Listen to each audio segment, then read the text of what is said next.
the mud flood and the fall of the Tartarian Empire. And after the reset, after the mud flood, the repopulation and distribution of the population.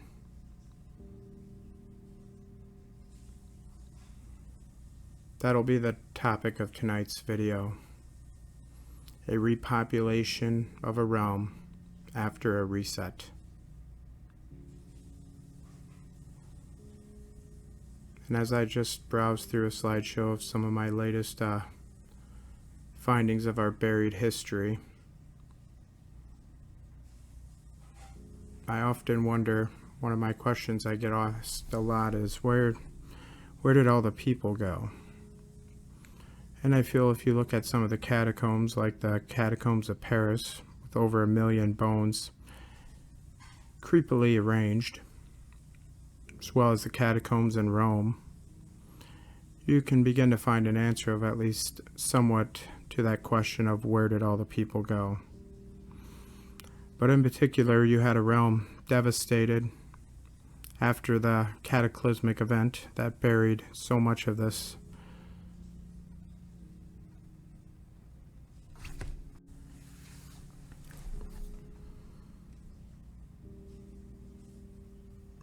You had a realm devastated, its population in shambles, people scattered all around and confused, a perfect opportunity for the controllers to come in, the rewriters of the history that we know today, the Rockefellers, the J.P. Morgans, all those big families, the less than 1%ers holding the 99% of us plus hostage.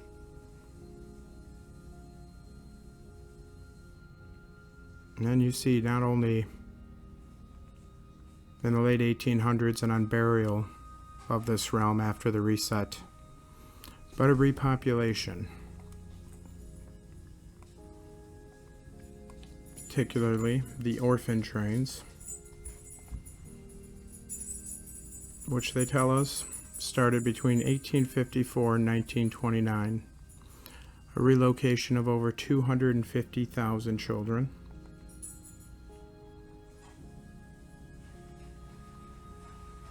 And we are told that they just pretty much sent these children at will all across North America, parts of Britain, and other areas. I collected some images here, just a few. These children would just be lined up like cattle off of the train cars and paraded around.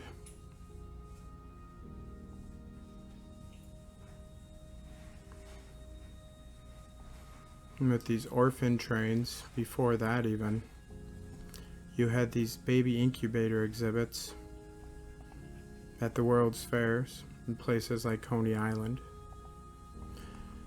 by a man named Martin Coney. And they tell us in the official narrative that he's considered a hero. But he wasn't actually a doctor at all. He was a carnival barker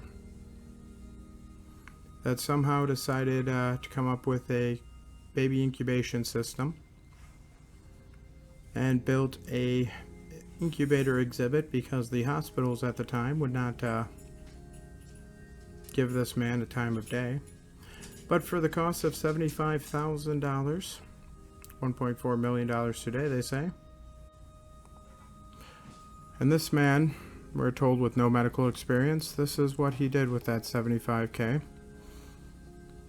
I mean, spared no expense to market his baby incubators. Infant incubators with living infants. I mean, it's just a whole baffling story. Complete with palm trees, some more World Fair pictures of them. Ready to go. Wonder what they crossed off here in this section. Baby incubators, child life section. Just very odd. And again, just sparing no expense. Apparently quite a large crowd gathered at them to see living infants. Charging, looks like 15 cents a pop here. Little lines. I've heard there was some of these events where they would give raffles to raffle off some of these children. He's just displaying these children like prizes almost. Really quite odd. But when you go into this humanitarian story, it's even stranger.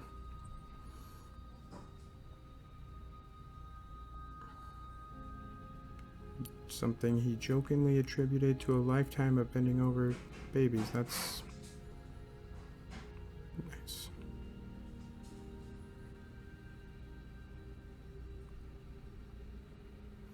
Martin Cooney had run infant incubator exhibits in which premature babies were displayed to the public for more than 3 decades, most famously at Coney Island in New York City. He had long been regarded by desperate parents as a savior. I mean, there's just a savior of many with such a grand carnival-like attitude. Graduated from the incubators at Chicago's World's Fair. 58 babies.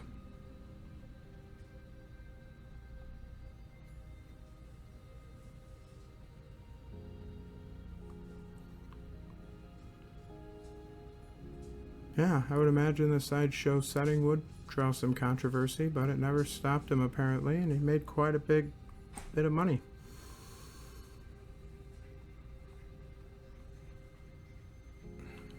Throughout his career, he said he studied medicine.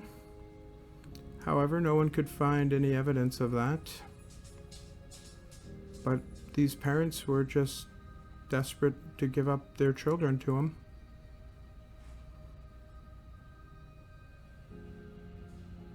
Surgical instruments. He never even registered an incubator patent. Yet in 1930 he described himself as a physician.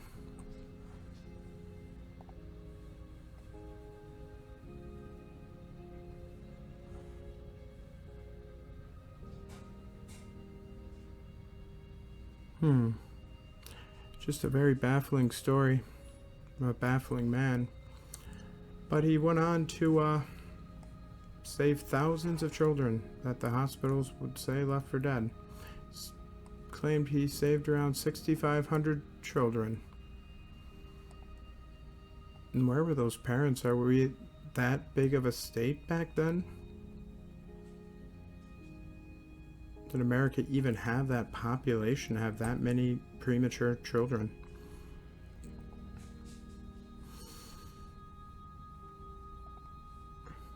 And then you go on to the orphan trains. I feel, shortly after these events started kicking off with the baby incubators, you have right around the same timeline, relocating 250,000 children from where? Poor and destitute families. It was like the passing of the law around the same time of children being taken from single mothers in England, apparently to live a better life off on a train. The distribution all over the country. The thousands of children. I mean, after the reset, they had to start repopulation of the realm somewhere. And you just look, they would take these children and round them up from destitute housing and just ship them off all over the country. What kind of better life would that be? And then you see the children going to work in these factories.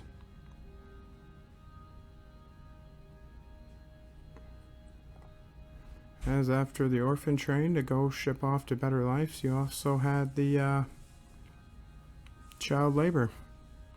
That was obviously the better life they got shipped off to. And where were these adults in these very dangerous looking machines? Was the realm's population of able-bodied males just that diminished that we would have to send children into mines and textile mills? That's just, it's ridiculous when you look at the mainstream narrative here. And I think that we would just send our children at any age in normal settings into mines. But where are all the adults here? Well, the adults were out clearing up the mud flood. And they sent the children to work in the textile mills and mines and various other dangerous jobs. There's some better life of these orphan trains by these incubator babies, perhaps.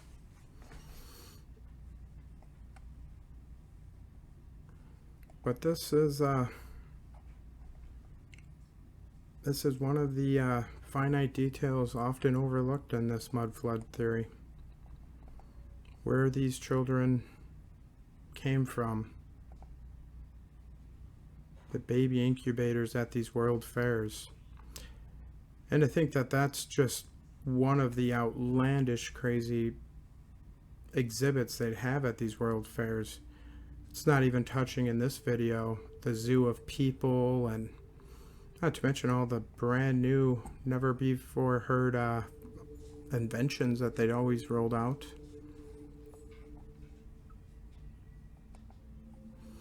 And these world fairs were just amazing, and they say they were all temporary. This whole structure, this whole facility carved out, the waterways all made for just a temporary structure. Temporary exhibit. 6 months and they tore down these fairs. And these buildings look anything but temporary. Looking like some European palace in the heart of Chicago.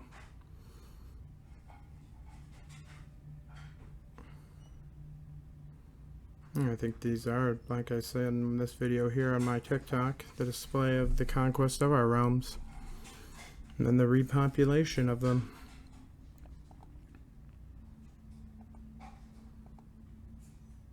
And to grow these babies, apparently, again, just such a bizarre setting, looking right out of a movie. And something, of course, the baby incubators and the orphan trains. Things we are never taught in history class. And that's all for a reason. We are taught a story, his story, the story of the controllers, the ones they want you to hear.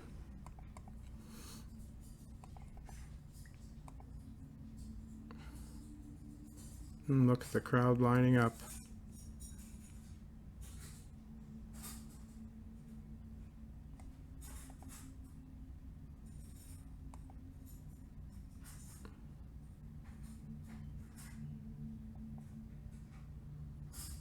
These poor desolate children just repopulated as well. I mean, is this what you would do for a premature baby? Stick them in a room to be gawked at? And what parents would just give them up to a man with a shady background that had no medical experience, as it was found out? But that is the story they are telling us. The ones they say we can't question. Well, I say, as always, friends, question everything. The more you look into the narrative of this story we're told, the more laughable it seems every day.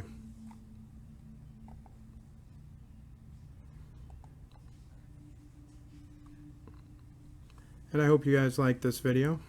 I hope to do some more breaking down on these world fairs, as they are just bizarre events in themselves. And it's so much more than just the mud flood and Tartaria.